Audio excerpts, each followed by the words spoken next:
Hi, I'm James Seniak, and I'm your Libertarian candidate for the U.S. Senate race in Indiana. And today we're taking more question and answer sessions. We try to do this every Wednesday. Some of them will be pre-recorded as schedule requires. I want to touch a little bit more based on town halls. We have one coming up tomorrow, and we'll continue to post those on our website at www.seniac4senate.com. And those are great ways to also communicate live the same questions and answer format. So, a little bit more about this. This is not a podcast. This is a direct conversation with you, and we want to make it very casual. We also have the ability to bring you on screen. So, if you want your question to be on, or if you want to be on screen, you can put live on your question. Otherwise, you can just submit questions as you feel needed. And today we have a very special guest coming from the 9th district, Eighth district, Andrew Horning, and Um, Howdy. he has run for Senate as well as he's currently running for the U.S. House. So he'd be a great person for all your questions regarding the federal level. So it's an honor to have him as a guest today, and it's an honor to be able to um, communicate with you, the voter, all three of us on this race. Always welcome Chris Groff, who's producing and submitting the questions as usual. Thank you. Thank you. And I hope you didn't raise expectations too highly of me, because that's always, I'm honored and delighted to be here, of course. Thank you. And yes, the 8th District, it's a beautiful place to be today, and glad to be on the show. So for those who don't know what the 8th district covers, can you just give us a general area of what that looks like? Geographically, it's actually the biggest and has the most counties in it. It runs from north of Terre Haute all the way down to Evansville, and kind of the southwest. If you were to divide the state into quarter, it's not quite like a quarter of the state, but it's a pretty big chunk of the southwest part of Indiana. All right. So you've run for Senate, several positions, including Senate. And what is your biggest challenge that you've had on any campaign trail? The biggest, the most painful lesson, the biggest challenge is, as far as what I've learned, is that we, the people, really are in charge. And the biggest challenge is making people understand that, really the hopelessness that most voters and non-voters feel about their government is misplaced, because we've got way more power than we've been exerting. And the fact that we've been voting for the same things over and over again and hoping for different results is our fault. And so it's difficult to articulate that without pointing at somebody and saying you've been making bad choices. But essentially, that's the tough love answer there, that that really we have been making bad choices, and that's why we're in the pickle we're in right now, because government is just our mirror. It's our avatar. It kind of exemplifies and amplifies, frankly, all of our sins. And so that's it's a painful thing to learn. It's a painful thing to see in operation, and it's a painful thing to try to tell people that we have all the power to fix it also. Awesome. And so my last intro question is, what brought you to the Libertarian Party, and how long ago was that? Well, it's not like I actually actively got kicked out of the other parties. Well, I kind of did. I was actually fairly left, for a pretty big part of my time. In fact, I was an atheist leftist. I had kind of a big epiphany period when I turned about 30. And I honestly, when I was thinking of getting into politics, I really did go to the Democrats first, but they have kind of a closed shop. And they really expect that you would, play the game for quite a while behind the scenes before they let you, kind of open the kimono. The Republicans, on the other hand, were much more open and seemed a lot friendlier to, people coming in. And so I bounced around a little bit, kind of like when I was, for a while I was looking at Hindu and Muslim and all kinds of stuff, and just kind of searching for truth. And I ended up getting early days of the internet when libertarians seemed to own the internet for a while. It was only nerds, and then where else do you find more nerds than the Libertarian Party? So I work in technology. I've been working in technology, my whole adult life. And so I was communicating with libertarians, and I found that, they make a lot of sense. And the kind of core of nonviolence and leave me alone and I'll leave you alone, it just sounded good. And mostly what most people articulate, if they're talking about what they personally feel about politics and what they want out of life, it's libertarianism. And so I by mid 90s, I think 1994 actually, was when I first hopped into the Libertarian Party actively and started running for office shortly thereafter. And that's the year we got ballot access and maintained it ever since. Yep. Which is awesome. Just a reminder, you are free to submit any questions for Mr. Horning or myself. And Chris, can you start us off with a question? I can. So I know this week we're going to try and focus on a little bit of accountability in government, and kind of how do normal people like me hold our elected officials accountable for the things that they're changing in my life. Let's start with, so obviously being a libertarian and getting elected into either the U.S. House or U.S. Senate, you are going to be a minority in there. It's going to be mostly Republicans and Democrats, as much as we would want it to be the other way around. What representatives do you think you would be able to work with the most? And we'll start with you, Andrew. What do you think? Oh, I'd work with everybody. The point is that I think the libertarians are more necessary now than ever as marriage counselors, if nothing else. And James, with your background and what you do, and with what I do, I've worked in multinational corporations, and I'm a product manager, make medical devices, where I have to get along with everybody, across languages, across national borders, and how could there be a more stark example of the need of that than the toxicity of the Democrat versus Republican divide right now? There's just so much anger and bitterness and spite in the rhetoric and in the actions of the Democrat and Republican parties now that, really, I would be coming in as somebody in between all of this, and I'd be able, I would give them cover for doing the right thing. And in each case, I would be able to sort of, be a conduit between left and right. Not that there's any right in between the left and right. It's just that we need to get some common ground established in terms of even communication. The words we use even have become so toxic and polluted that, you can't say certain words without invoking, sharp reaction from the other side that may or may not be at all what the other person intended. So libertarians, outside of any discussion of ideology or our platform or rules, any of this stuff, we have the opportunity to be peacemakers, and our core philosophy being peace, prosperity, liberty, and justice for all. Who better to articulate that kind of coming together message than a libertarian in such a divided house? Yeah, that sounds 100% like what we need right now. I mean, it's definitely, the split is rough.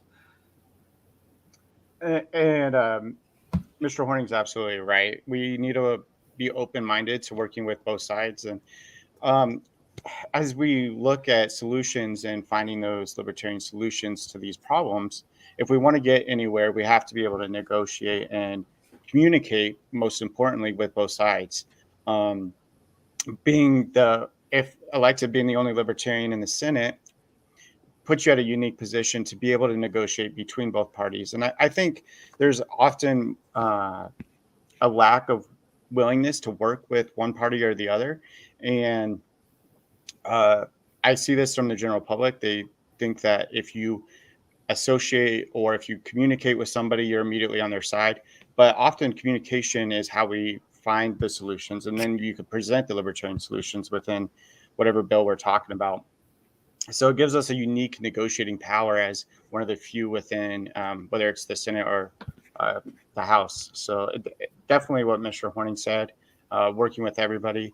There's some awesome individuals who do fight for freedom, but they often, even within their respective position, only fight for freedom within certain areas or certain cues. And so we have to be able to work with those within those issues, but we also have to look at the broader spectrum and how do we promote freedom and liberty within every bill that we're looking at. Yeah, but I think a large part of that is we have to dissolve the contempt first. So, in one way or another, to make anything good happen, we've got to get past just this bitter tribalism that, the tribal drums are pounding and people can't hear each other talk. And that's where we just have to get in there with, whoa, we're not part of your Hatfield versus McCoy feud. Let's talk about some stuff that's important here. And that's why I love the town halls that I've been going around to. It's a bipartisan town hall, but the Republicans are calling it absurd, which is interesting in itself that they don't want to come out to talk to people. But as we sit down at these town halls, the ability to be able to communicate to the voter directly with other parties present is very important. And I think it's something that voters should look at. The willingness to be able to sit down at the same table as other parties is very important. And it's something we need to do as elected officials, and bringing people together rather than, like he said, the tribalism of I have to think a certain way because my tribe tells me to think that way. Yep. Yeah, it definitely would help having someone who doesn't have that puppet master behind them saying, no, you're going to lean towards this, kind of throw a little wrench out there. I think there are Democrats and Republicans out there, though, that may not have the puppet, strings actually attached to them so much as they just are part of a crowd. And, especially the new Congress people, not that it happens very often. Most of these people are there until they die. But what I think could happen is we would offer cover for them to do the right thing that they would want to do anyway. They would just, they would not have the same peer pressure if there's a release valve in there somewhere. And if we can be that release valve to cut off that pressure so there isn't that sharp Democrat versus Republican thing, and we can have a discussion based on, let's redefine some terms here. And instead of you calling him a fascist and you calling him a communist, let's agree both of those are authoritarian and neither one of you guys want to be that. Right. Absolutely. So we did finally get our first question in here from Mr. Danny Lundy. The federal government has a lot of data available through mountains of reporting, but it's impossible for regular people to sort through that massive amount of information. What can you do to help simplify the data to make it more accessible to regular people? We'll start with you, Mr. Horning. Okay. I thought we were going to go fire back and forth. We're kind of just going off what I'm feeling. No, that's fine. So it depends what kind of data you're talking about, of course, because a lot of what is compiled in our federal government, especially in the million pages of like the Federal Register, is legalese that really should never have been put into legalese to begin with. And so, we're supposed to be speaking and doing things without terms of art. And we're not all supposed to be lawyers making laws. So a lot of this is just a matter of articulation of what shouldn't have been made so complex to begin with. Another part of the legal part of this is that if you ever see how laws are made and amendments are made and so on, they have strike-throughs and additions and all of this stuff that if you actually are reading the text of these documents, it makes sense only if you have, started reading this in 1789 and have kept up with all of the changes all the way through, because it's, the millions of pages and the number of 20-something-year-old kids who are writing these things. It's not generally lawmakers even doing it. You've got permanent staffers, you've got lobbyists interacting with this. Nobody reads the whole bill. Nobody does that. I wish they would. But the fact that, I've gone to great pains to try to read these multi-thousand page bills, and I'm a very fast reader, and yet it takes, a long time to get through these things. And you can't expect average people to do that. So I think one of the things we ought to do is dissect this out where you just have one item per bill, stop the giant omnibus things where, people have to sort through thousands of pages, including the legislators themselves, and they don't know what they're signing. So that's one aspect of it. I can go, that's a subject all into itself that I can talk about for days. But in terms of the kind of data that Danny's referring to, I don't know if he's talking about things like the data that we actually get from the CDC, which is slowly leaked out over time, or the revelations from the Pfizer documents that people lie about on both sides. One of the problems isn't even the amount of data, it's the partisan nature of interpreting that data and passing it on to the public, where you've got a Democrat filter and a Republican filter. And so the same body of data sounds like two entirely different stories. That's something we can help address just by us being there. And just, with me being in, the tech field, all my life, I also have to say that our, way of conveying information, even filling out forms for applying for a federal office, it's primitive technology. These people are years behind where they ought to be in terms of basic infrastructure and forms and handling of data. And with the horsepower that we have in the NSA and CIA doing evil things, spying on all of us, you'd think they could borrow a couple of those tech guys and bring our systems up to snuff to digest and spill out data in better ways. But that's haven't done it yet. And we've got people like Thomas Massey's an engineer. I'm sure we could get some people to help us out, bring up some systems that would make some sense, where data in whatever sort of form it is can be more logically and clearly analyzed and presented than it is, instead of having to go through the partisan filters. I couldn't agree more with most of that, actually all of it. The one area that I would like to touch a little bit more on is specifically with the CDC and with data collection. So one of the few things during COVID that I think the federal government could have actually done is simply just collected data and passed it on to each state. And their role with COVID should be nothing more than data collection, making sure it's passed on, and being fair and unbiased without that Republican filter, as Warning was saying, or the Democrat filter, and making sure that around the nation we knew what was going on medically. So we need to simplify things. We need to use layman's terms, especially when we're talking about the bills. I love the idea of the one idea on each bill. We've referred to it as a one-page bill, but the one idea is just to simplify it, because these laws are being enforced on you. So you should be able to understand what's being enforced. And when we talk about data, the role of the federal government is to make sure, there's not much they need to do, first off, but if we're talking about data collection, they need to make sure that data is available to the public. Absolutely. And there's some things like the VAERS database, for instance, that it's incredibly corrupt in the way it began. And the revelations that have been coming out about how data has been dropped, basically erased and twisted. And there's just so much bad stuff happening with the data itself that is because of corruption. That's another one of those things we have to address, unfortunately, at some point, is that this system has been allowed to fester with only two.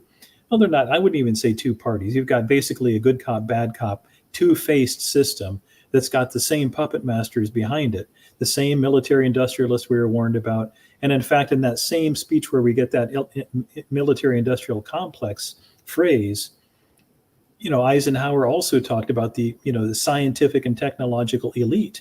Same sentence. Just this very next phrase, he talked about an equal and opposing danger of the technological elite, or undue. I don't remember the exact wording, but he predicted that the scientific and technological elite would become at least as dangerous as the military industrial complex. And if you think about what has happened, just in terms of what makes governments powerful, what makes people want their government to be powerful, it's generally fear. So fear of a foreign enemy is very powerful in politicians accumulating more power to themselves.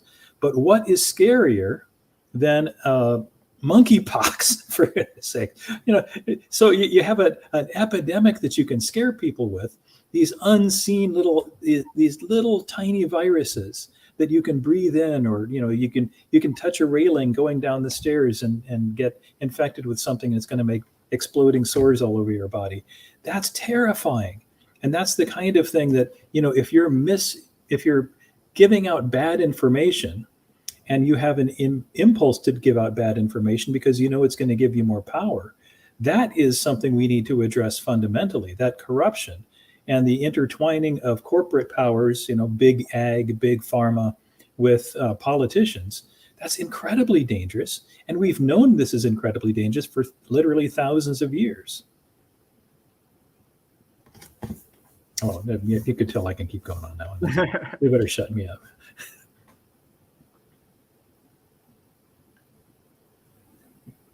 Chris, you're on mute.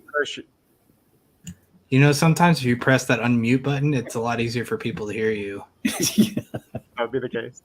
I got too much going on, Yeah. So if we have a question from Philip here. As a Republican who is not familiar with the Libertarian platform, can you give a synopsis of what you believe? I believe in balanced budgets, responsible spending, and upholding the Constitution. Freedom of the people being a priority. Absolutely. I could start this one. Thanks, Philip, for that great question. And basically, what I look at is Republicans and Democrats, whatever they're looking at, their solution is always more in government, which becomes intrusive and it becomes wasteful, and it increases the budget.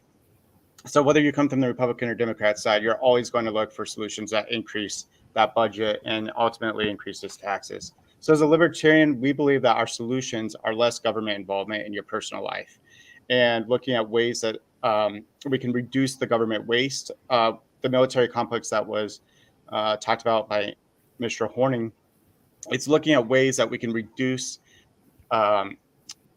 whatever waste is involved, whether that's the military complex, whether that's the Fed and how much they're printing, and or just simply, I posted on my thing today where they did research with $1 million on if people would actually eat bugs. So we can look at all this waste from very small, minute points to very large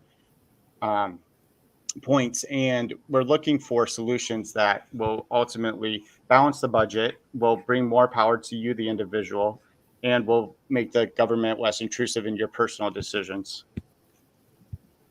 If I can just touch on that constitutional thing, though, Philip, if you're talking about upholding the Constitution, that actually hits all of your other points as well.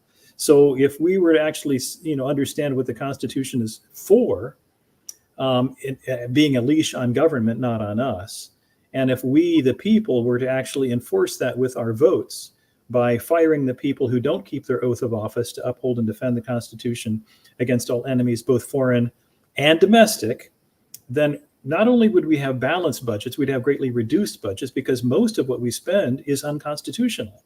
So, this idea of responsible spending, balanced budgets, that would be handled if we had a purely constitutional government.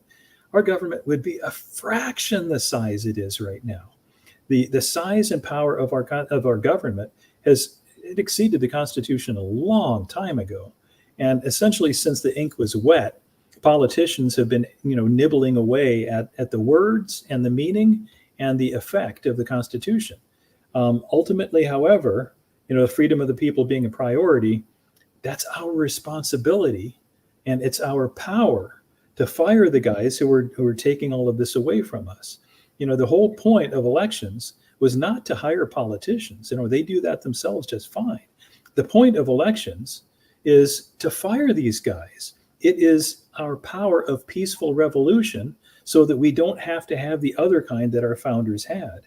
So if you're, looking at what, I've always been about the Constitution for, decades now. And in fact, if you go to wedeclare.wordpress.com, you'll see a copy of my Indiana Constitution and U.S. Constitution that I annotated many years ago now.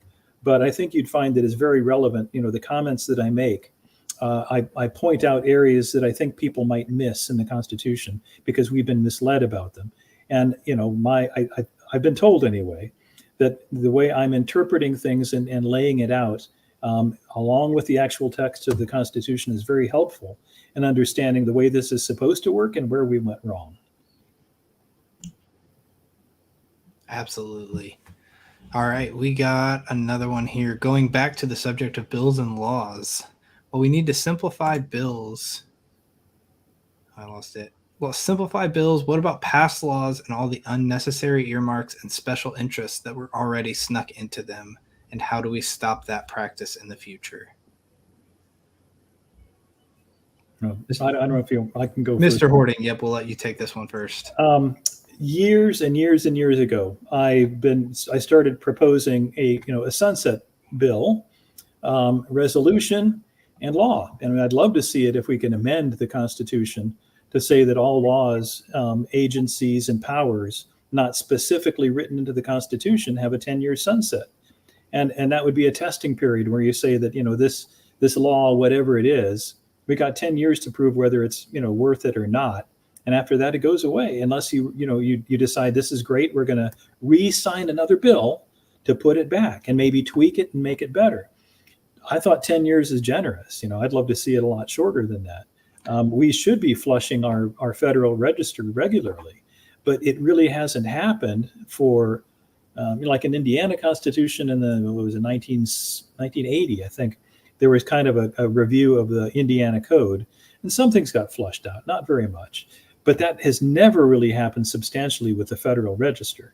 And, the Federal Code book is enormous and self-contradictory. And ultimately, the authority for any laws is the U.S. Constitution. And so, if we were to look at the Constitution and compare it to the bills, what we should be doing, James and I, in our respective positions, should be nullifying more laws than we're writing. The effect of our writing laws should be to nullify a bunch of them. And so there's actually a long history of that. Nullification actually happens all the time, just in the wrong direction generally. So they nullify the Constitution more than they nullify laws about forcing a monkey to smoke on a street in Indianapolis, for instance. So, we've got lots of nonsensical, stupid laws that should have been gone a long time ago, like the silencer law, for firearms. That was nobody really intended to make that illegal. It was just an artifact of the way they were slicing and dicing laws back in the 1930s, and they never fixed it. And that's the kind of thing that we should be looking at and cleaning up the law books by nullifying them, removing them from the Federal Register, and making a general review and a policy of sunsetting laws after some period of time. And the sunset laws would really work in the favor of the people. It would allow us to really examine how they're practiced and how they'll be put in place. So I'm all for the sunset law idea. A nullification, as he mentioned, is absolutely essential. And as libertarians, we already believe the government's too big. So any way we can reduce that, including nullification of some of the bills, would be essential. And then to your point of how do we prevent it from happening in the future? One is, and this is boring for most people, but looking at what's being passed. Most people don't even know what's being passed in the current year. Most voters go in very uninformed, and that's understandable because it's long, tedious, and they don't use layman's terms. They use only terms that lawyers can. But when we examine those, we'll find a lot of the corruption, and bringing that forward is what we need to do as voters and as activists to show others what is actually happening in our federal government. And then the solution really comes down to voting, right? So how do we vote as individuals? And are we going to keep voting for corruption and those who keep earmarking bills? Both sides are doing it. The Republicans and Democrats don't even hide that they do it. So vote differently. Vote for a party that is going to look at reducing the waste or the intrusive bills. So whether that's through the sunset laws or whether that's nullification, look for the party that's going to fight that intrusive uphill battle, which we're definitely looking forward to coming into November. Yeah, see, I like everything about that. I think one of the things I like the most about that sunset law is, if you do say 10 years, by then, hopefully there's different people in office by then. We get to the point where we are now. You've got a different set of eyes looking at this and going, hey, this really doesn't make sense. And I feel like that kind of comes back to your technological background there with that of, how often do you see a program that's not updated if not weekly, monthly. That they go over it And constantly. in a new language even. So it's Right. Yeah. Like, I mean, it's a constant. I'm also in the tech field. So all the time, I mean, it's constant. Everything changes always. Yet we still, like you said, we have laws from 1930 that are still in effect. Oh, way older than that. You know, So, it's and that's like, why? crazy. And what's sad is that the Constitution it has been amended. It's been made up to date as much as politicians were willing to make it up to date, and it's very short and simple to understand. If you actually read it in its the way you would read anything else instead of reading it the way people tell you to read it. So if you just read the Constitution, and like I said, if you go to wedeclare.wordpress.com and read my annotated versions of the Constitution, tell me what you think I got wrong. I think those documents are much simpler than we've been led to believe because they were meant to be enforced by us. See, there's another question. Thanks. Yes, We did get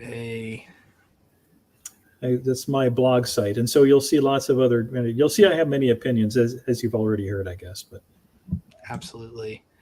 Yeah, it took me a minute to get that on there. So it looks like we've got Tanya Millis in here.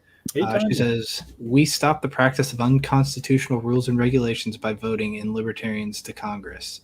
Tanya for Congress is with you guys, so let's inform the voters and break up the duopoly. Sounds good to me. Yep, and she's running in the 9th district. We did have her as a guest a couple of weeks ago, so you can review that video as well. She's running a very good race, and there's no incumbent, so we're looking forward to see the results in the 9th district. That should be a fun one to watch. Absolutely. So I'll go ahead and pull out unless we get any more questions in here, I'll pull out my last question that I had sent over to me. So as a common taxpayer that is not involved in politics at all, what are ways that we as a people can hold our elected officials accountable for more than just calling and leaving them a voicemail that we're probably not going to hear anything back from? And we'll go to you, Mr. Seniak. So when we're talking about someone who's not involved in politics, what's the best way to keep your elected officials accountable? Well, that's starting to be involved, but I would hold on one second. Looks like Alexa decided to interrupt the broadcast. So let's go ahead and go to you, Mr. Horning. We'll let Mr. Seniak finish. Yeah. Well, when it comes to holding them accountable, politicians have everything they want from you except one thing. I mean, they can take whatever they want.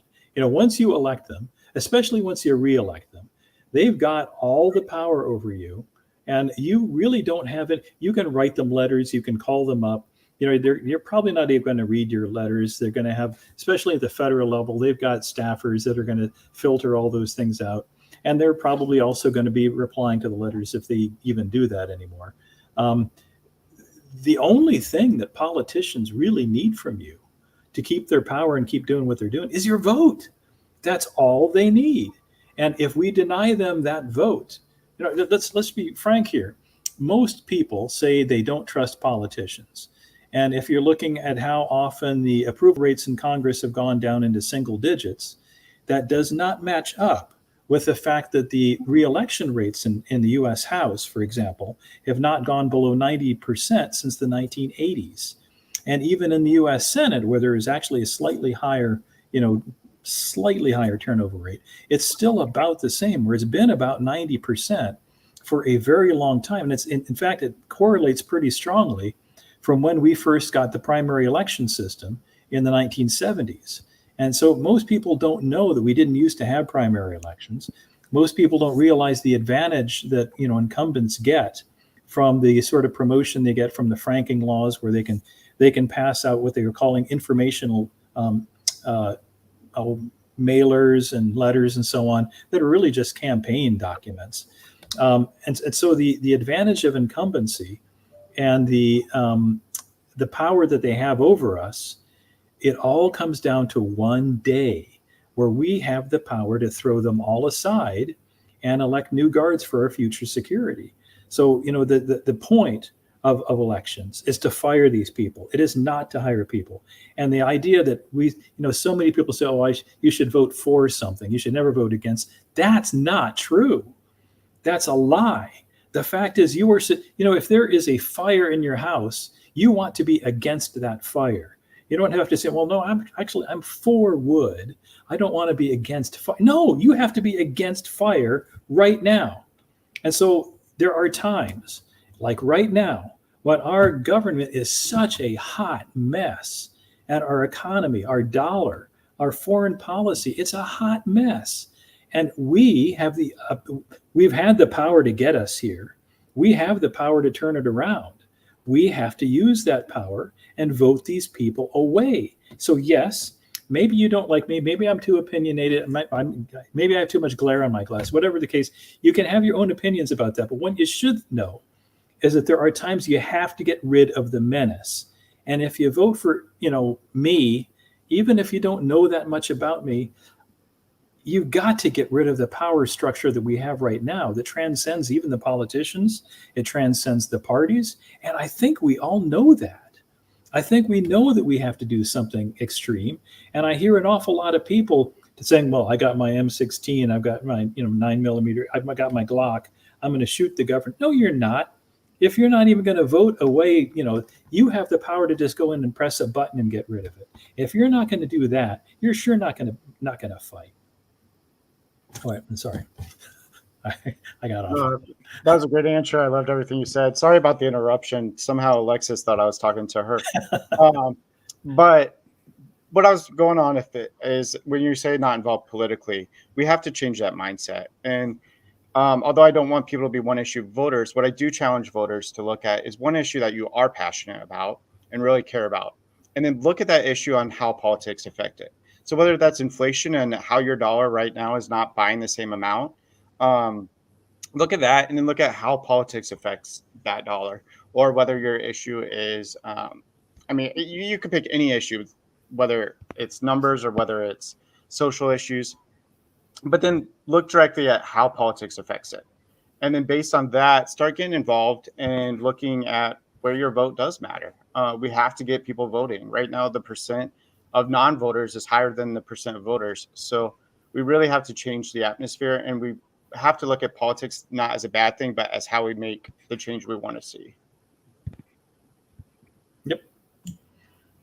I'm kind of going along what you just said about not being involved in politics. We are all involved in politics, whether we like to be or not.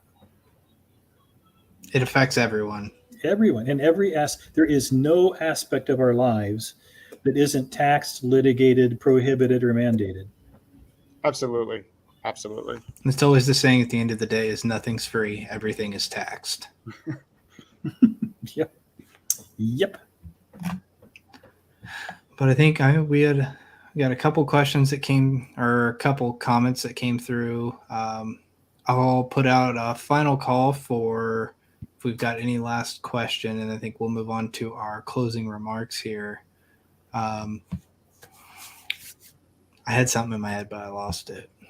Well, if I could just say, I see Philip Seward, one of the things he said, schools are failing in this regard when it comes to constitutions. We never should have expected government schools to be teaching government. I mean, that's the fox guarding the hen house. And, you could see what's happened to the cost of education and the quality of education since the 1980s when we got, the Department of Education. Federal government has no constitutional authority to get involved in that at all. And like in the state level, where something like 6% of the funding comes from federal programs and grants, more than 10% of the costs come from the compliance with those programs. And it's been a bad deal all around to take that federal money and go with it. So this is just another example where we really should cut these strings entirely. If you want to improve the school system, you need to cut the federal money out of it. Like Horning said, it's about 6 to 8% that your school receives with federal funds, but they actually try to control and manipulate everything from the federal level. And the problem is when we find solutions for the whole nation, you can't represent the whole nation on the federal level, especially when it comes to education. So the best thing we can do with that money is give it back to the taxpayer, and then relocalize that to directly to your school, instead of having the federal bureaucracy waste it. I mean, anything to cut government waste, I'm all for it. So, all right. So I think from there we'll go ahead. We'll go ahead and move on to our closing remarks, Mr. Horning. If you'd like to go ahead and give your final thoughts. You put a lid on me. Really, what I should do is just ask for volunteers. If anybody's listening, is in the 8th district, or can help out, look me up, horningforcongress.com. I'm easily found all over the internet and on Facebook and Twitter and such like that. So if you look up Andrew Horning, just in a Google search, you'll find me. And if you can help out, I'd be delighted. I just spent a whole lot of money on campaign stuff, and I could use a lot of money too. So in fact, I think I've just drained my account, my campaign kitty, just this week.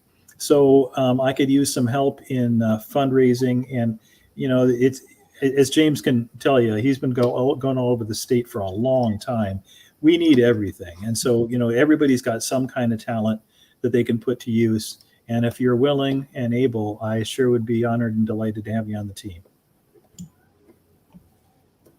Very much so. Mr. Seniak, if you'd like to go and give your final remarks.